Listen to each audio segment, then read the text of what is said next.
Hello दोस्तों, welcome back my YouTube channel. आप सभी लोगों का आपके अपने यूट्यूब चैनल में स्वागत है। आई होप आप सभी लोग अच्छे होंगे। आज से हमने अपनी सीडीपी की क्लास स्टार्ट करी है और हमारा सफ़र है शून्य से शिखर तक। और आज क्लास हमारी फर्स्ट है। हम बाल विकास के इंट्रोडक्शन के बारे में बात करेंगे।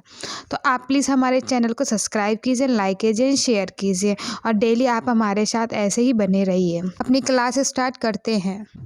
शिक्षा शब्द के शिच धातु से बना है, जिसका अर्थ होता है सीखना। दोस्तों, शिक्षा शब्द किससे बना है? संस्कृत के शिच धातु से बना हुआ एक शब्द है, जिसका अर्थ क्या होता है? सीखना।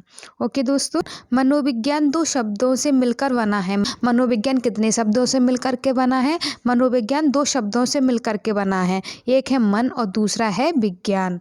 तो अर्थात मन का विज्ञान ही मनोविज्ञान है। क्या मन का विज्ञान ही क्या है दोस्तों? मनोविज्ञान है। मनोविज्ञान को अंग्रेजी में क्या बोलते हैं? मनोविज्ञान को अंग्रेजी में साइकोलॉजी कहते हैं। साइकोलॉजी शब्द की उत्पत्ति गैरेट के अनुसार ग्रीक या लैटिन भाषा के दो शब्दों से मिलकर बना है। तो गैरेट के अनुसार साइकोलॉजी शब्द कितनी भाषाओं से मिलकर के बना है? दो भाषाओं से मिलकर के बना है। पहली कौन सी भाषा है? ग्रीक। और दूसरी कौन सी है? लैटिन भाषा। लेकिन अगर आपके क्वेश्चन पेपर में ग्रीक और लैटिन भाषा में से तो कोई भी शब्द नहीं है, तो एक यूनानी जरूर ऑप्शन में होगा, तो हम यूनानी भी हमारा आंसर सही होगा। तो साइकोलॉजी को भी दो भागों में तोड़ा गया है। जैसे मनोविज्ञान को तोड़ा गया है, जैसे ही साइकोलॉजी को भी तोड़ा गया है। Psyche plus locus. Psyche plus locus. तो साइकी का अर्थ क्या है? आत्मा। और लोकस का अर्थ क्या है? आत्मा का अध्ययन करना।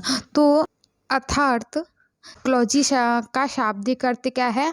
आत्मा का अध्ययन करना। क्या? आत्मा का अध्ययन करना। शताब्दियों पूर्व मनोविज्ञान को दर्शन शास्त्र की एक शाखा के रूप में मानते थे। तो दोस्तों, मनोविज्ञान की जननी किसको मानते थे? दर्शन शास्त्र को मानते थे। ये काफ़ी बार क्वेश्चन पूछा गया है। यूपी टेट में भी पूछा गया था एक बार कि मनोविज्ञान की जननी किसे बोला गया है? दर्शन शास्त्र को माना गया है। अब मनोविज्ञान का इतिहास देखेंगे दोस्तों। शब्द को आधार मानकर 16वीं शताब्दी में सर्वप्रथम प्लेटो, अरस्तु, डेकार्ड के द्वारा मनोविज्ञान को आत्मा का विज्ञान बोला गया है। ठीक है दोस्तों, लेकिन क्या हुआ था? आत्मा शब्द की स्पष्ट व्याख्या नहीं होने के कारण 16वीं शताब्दी के अंत में यह परिभाषा क्या हो गई थी? अमान्य हो गई थी। क्योंकि आत्मा का कोई भी महत्व ही नहीं है। आत्मा को हम देख नहीं सकते, आत्मा पर हम कोई प्रैक्टिकल नहीं कर सकते। आत्मा शब्द की स्पष्ट व्याख्या नहीं हुई थी, जिस कारण 16वीं शताब्दी में अमान्य हो गई। फिर हम आते हैं 17वीं शताब्दी में। 17वीं शताब्दी में पॉम्पोलॉजी ने मनोविज्ञान को क्या माना? मन या मस्तिष्क का विज्ञान माना। लेकिन मन या मस्तिष्क का भी कोई व्याख्या नहीं कर पाया, जिस कारण क्या हो गया?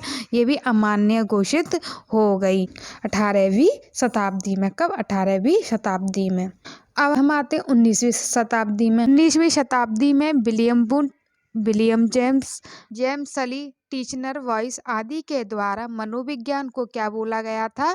चेतना का विज्ञान माना गया था। लेकिन यह परिभाषा भी अपूर्ण होने के कारण अमान्य कर दी गई। तो दोस्तों, मैकडॉवेल साहब ने चेतना शब्द को एक बुरा शब्द बताया था। ठीक है।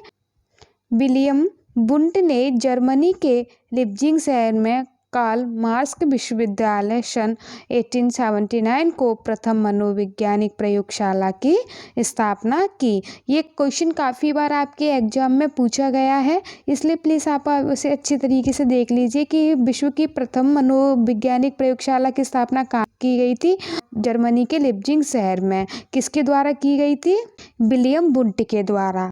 तो कौन से कॉलेज में की गई थी? कार्ल मार्क्स विश्वविद्यालय में की गई थी। ठीक है दोस्तों। तथा भारत में 1915 में कलकत्ता में सेनगुप्त द्वारा स्थापित प्रथम वैज्ञानिक प्रयोगशाला स्थापित की गई थी। अगर आपसे भारत में पूछे कि भारत में प्रथम मनोवैज्ञानिक प्रयोगशाला कहाँ खोली गई थी, तो वो हमारे कलकत्ता में खोली गई थी। तो कौन से सन में खोली गई थी? 1915 में। किसके द्वारा? सेनगुप्त जी के द्वारा। 20वीं शताब्दी में मनोविज्ञान को व्यवहार का विज्ञान माना गया, क्योंकि व्यवहार को तो हम देख सकते हैं, भविष्यवाणी कर सकते सकते हैं, विकास भी देख सकते हैं। व्यवहार पर हम क्या कर सकते हैं, व्यवहार पर हम कोई प्रैक्टिकल भी, एक्सपेरिमेंट भी, हर चीज़ करके देख सकते हैं और किसी दूसरे के बारे में भविष्यवाणी भी कर सकते हैं।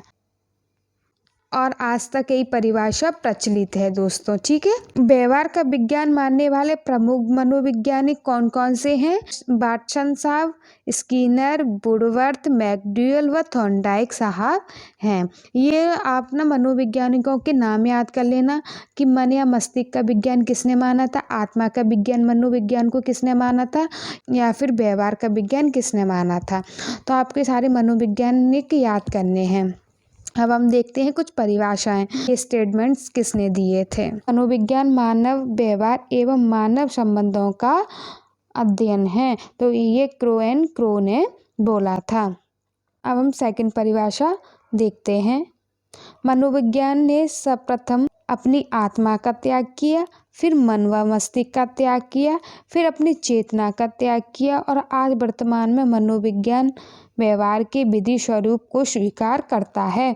तो ये स्टेटमेंट किसने दिया था? ये वुडवर्थ के अनुसार दिया गया स्टेटमेंट है। पहले तो आत्मा का त्याग किया मनोविज्ञान ने, फिर क्या किया था, मन एवं मस्तिष्क का त्याग किया, फिर अपनी चेतना का त्याग किया। अब वर्तमान में किसके रूप स्वरूप माना गया है? व्यवहार के स्वरूप माना गया है। ड्यूअल के अनुसार देखते हैं, मनोविज्ञान व्यवहार व आचरण का विज्ञान है। क्या है? व्यवहार व आचरण का विज्ञान है। अब देखते हैं गॉरिसन के अनुसार, मनोविज्ञान का संबंध प्रत्यक्ष मानव व्यवहार से है। तो इन्होंने क्या बोला था? जो आमने सामने दिखाई दे वही क्या है? मनोविज्ञान। अब नेक्स्ट देखते हैं, मनोविज्ञान व्यवहार व अनुभव का विज्ञान है और शिक्षा मनोविज्ञान अध्यापकों की तैयारी की आधारशिला है। अब नेक्स्ट स्टेटमेंट देखेंगे हम, वाटसन के अनुसार। किसके अनुसार देखेंगे? वाटसन जी के अनुसार। तुम मुझे एक बालक दे दो, मैं उसे वो बना सकता हूँ जो मैं बनाना चाहता हूँ। ये किसने बोला था? वाटसन जी थे, उन्होंने बोला था तुम मुझे एक बालक दे दो, मैं उसे वो बना सकता हूँ जो मैं बनाना चाहता हूँ। मनोविज्ञान शब्द का प्रयोग सर्वप्रथम रुडोल्फ गोएकल को जाता है। मनोविज्ञान शब्द का सर्वप्रथम प्रयोग किसने किया था? रुडोल्फ गोएकल जी ने किया था। विलियम मैकडूगल ने अपनी पुस्तक आउटलाइन साइकोलॉजी में चेतना की निंदा की है। मैंने आपको पहले ही बताया था कि चेतना शब्द को मैकडूगल साहब ने बुरा शब्द माना था। और विलियम वुंट की प्रयोगशाला में किसका प्रयोग होता था? चेतना के आधार पर किशोर किशोरियों की चेतना पर अध्ययन किया जाता था। ठीक है दोस्तों, अब हम देखेंगे महात्मा गांधी जी के द्वारा दिया गया स्टेटमेंट। ये पढ़ा नहीं है। शिक्षा से मेरा अभिप्राय बालक एवं मनुष्य के शरीर एवं मस्तिष्क एवं आत्मा के सर्वोत्तम वंश की अभिव्यक्ति है।